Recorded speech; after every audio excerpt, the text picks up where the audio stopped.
आज हम क्लास 12 के इंग्लिश लिटरेचर के चैप्टर द लास्ट लेसन की कहानी की शुरुआत समझेंगे। यह कहानी लेखक अल्फोंस डॉडेट ने लिखी है। यह कहानी हमें बताती है कि भाषा और शिक्षा किसी भी देश के लिए कितनी जरूरी होती है। कहानी का मुख्य पात्र एक छोटा लड़का है जिसका नाम फ्रांस है। एक दिन फ्रांस स्कूल जाते समय बहुत परेशान होता है क्योंकि उसने फ्रेंच भाषा का अपना लेसन तैयार नहीं किया होता। उसे डर लगता है कि कहीं उसके शिक्षक उसे डांट न दें। रास्ते में फ्रांस सोचता है कि काश वह स्कूल न जाए और बाहर घूमने निकल जाए। स्कूल जाते समय फ्रांस देखता है कि टाउन हॉल के बाहर बहुत सारे लोग खड़े हैं और एक नोटिस को ध्यान से पढ़ रहे हैं। आमतौर पर वहां ज्यादा लोग नहीं होते, इसलिए फ्रांस को यह बात अजीब लगती है, लेकिन वो इसका मतलब समझ नहीं पाता और आगे बढ़ जाता है। जब फ्रांस स्कूल पहुंचता है तो उसे और भी हैरानी होती है। आज स्कूल में बहुत शांति होती है। आमतौर पर क्लास में बच्चों की आवाज और शोर होता है, लेकिन आज सब कुछ अलग लगता है। फ्रांस यह देखकर और ज्यादा घबरा जाता है। इसके अलावा वह देखता है कि क्लास के पीछे की बेंचों पर गांव के कुछ बुजुर्ग लोग बैठे हुए हैं। वे सभी बहुत ध्यान से बैठे हैं और माहौल गंभीर है। फ्रांस को समझ नहीं आता कि आज ऐसा क्यों हो रहा है।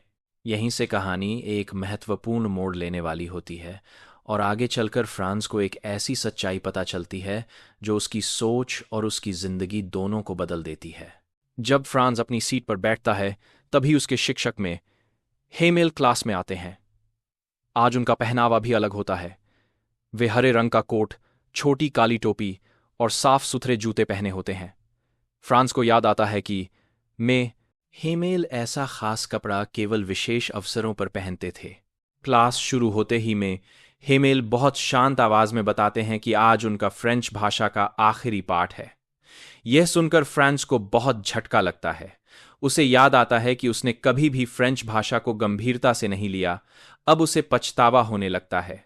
मी हेमेल बताते हैं कि जर्मन सरकार ने आदेश दिया है कि अब अल्सास और लोरेन के स्कूलों में फ्रेंच नहीं पढ़ाई जाएगी। इसकी जगह जर्मन भाषा सिखाई जाएगी। यह बात सुनकर पूरी क्लास में सन्नाटा छा जाता है। फ्रांस देखता है कि गांव के बुजुर्ग लोग भी चुपचाप बैठे हैं। वे सब अपने हाथों में पुरानी किताबें पकड़े हुए होते हैं। इससे फ्रांस को समझ आता है कि वे लोग भी अपनी भाषा को खोने का दुख महसूस कर रहे हैं। मिंग हेमेल कहते हैं कि लोगों ने हमेशा यह सोचकर पढ़ाई को टाल दिया कि बाद में सीख लेंगे, लेकिन आज वही बाद में आ गया है। फ्रांस को पहली बार एहसास होता है कि उसकी मातृभाषा कितनी कीमती है। यहीं से कहानी और भी भावनात्मक होने लगती है और आगे हमें भाषा और देश प्रेम का गहरा संदेश देखने को मिलता है। जैसे ही मिस्टर हैमल क्लास में पढ़ाना शुरू करते हैं, फ्रांस और बाकी बच्चों को महसूस होता है कि आज का दिन सामान्य नहीं है। मिस्टर हैमल हर शब्द बड़ी सावधानी और भावुकता के साथ बोलते हैं। उनका हर वाक्य यह दर्शाता है कि भाषा केवल शब्द नहीं बल्कि संस्कृति और पहचान का प्रतीक है। फ्रांस धीरे धीरे समझता है कि फ्रेंच भाषा उसके लिए सिर्फ एक विषय नहीं है, बल्कि यह उसके घर, गांव और देश की आवाज है। मिस्टर हैमल बताते हैं कि हर भाषा अपने लोगों की यादों, कहानियों और इतिहास को संजोए रखती है। आज क्लास में बच्चे पूरी तरह से शांत हैं। कोई बात नहीं कर रहा, केवल मिस्टर हैमल के शब्दों पर ध्यान दे रहा है। फ्रांस को पछतावा होता है कि उसने अब तक फ्रेंच को हल्के में लिया। वह महसूस करता है कि यदि उसने समय रहते गंभीरता से नहीं पढ़ा तो यह ज्ञान हमेशा खो सकता है। मिस्टर हैमल बच्चों को यह सिखाते हैं कि भाषा सीखना केवल किताबों के लिए नहीं, बल्कि अपने समाज और संस्कृति को समझने और बचाने के लिए भी जरूरी है। उनका कहना है कि जब कोई भाषा खत्म हो जाती है तो उस देश की यादें और इतिहास भी खो जाते हैं। फ्रांस के मन में अब एक बदलाव आता है। वह समझता है कि आज की क्लास केवल एक पाठ नहीं, बल्कि मातृभाषा के सम्मान और देशभक्ति की शिक्षा है। इसी भावनात्मक माहौल में क्लास का हर पल बच्चों के दिल में गहरा असर छोड़ता है। कहानी के अंतिम हिस्से में मिस्टर हैमल धीरे धीरे अपनी भावनाओं को नियंत्रित करते हुए क्लास को पढ़ाते हैं। वह बच्चों को यह समझाते हैं कि भाषा केवल शब्दों का समूह नहीं, बल्कि एक पूरे समाज और देश की पहचान है। उन्होंने हमेशा कहा था कि जब तक लोग अपनी भाषा को बनाए रखेंगे, वे पूरी तरह गुलाम नहीं हो सकते।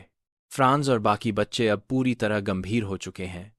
वे महसूस करते हैं कि उन्होंने अपनी मातृभाषा को अब तक हल्के में लिया। उनकी आंखों में पछतावा और मिस्टर हामल के प्रति सम्मान दोनों दिखाई देते हैं। सभी बच्चे चुपचाप बैठकर हर शब्द को ध्यान से बाती सब दुकार आसपास सरान हरान दोनों बरी की उन्होंने अभी तक तर में मैना शान दोनों आत्रभे सभी बच्चे अधरहान दोनों बरता सुन रहे हैं। बोल माज जाना। क्लास के अंत में मिस्टर हामल ब्लैकबोर्ड पर बड़े अक्षरों में लिखते हैं, वाइव ला फ्रांस। इसका मतलब है फ्रांस जिंदाबाद। यह केवल एक वाक्य नहीं बल्कि उनके देशभक्ति और मातृभाषा के प्रति प्रेम का प्रतीक है। कहानी का संदेश स्पष्ट है, हमें अपनी भाषा, संस्कृति और शिक्षा का सम्मान करना चाहिए। भाषा केवल शब्द नहीं है, यह हमारी पहचान, हमारी यादें और हमारी संस्कृति है। जब तक हम इसे सीखते और समझते रहेंगे, हमारा समाज और देश अपनी असली पहचान बनाए रखेगा। फ्रांस अब समझ चुका है कि भाषा का महत्व क्या है और उसने फैसला किया कि वह इसे कभी नहीं भूलेगा। इस भावनात्मक और शिक्षाप्रद पाठ के साथ कहानी खत्म होती है, जो हमें हमेशा याद दिलाती है कि मातृभाषा और शिक्षा की कीमत कभी कम नहीं होती।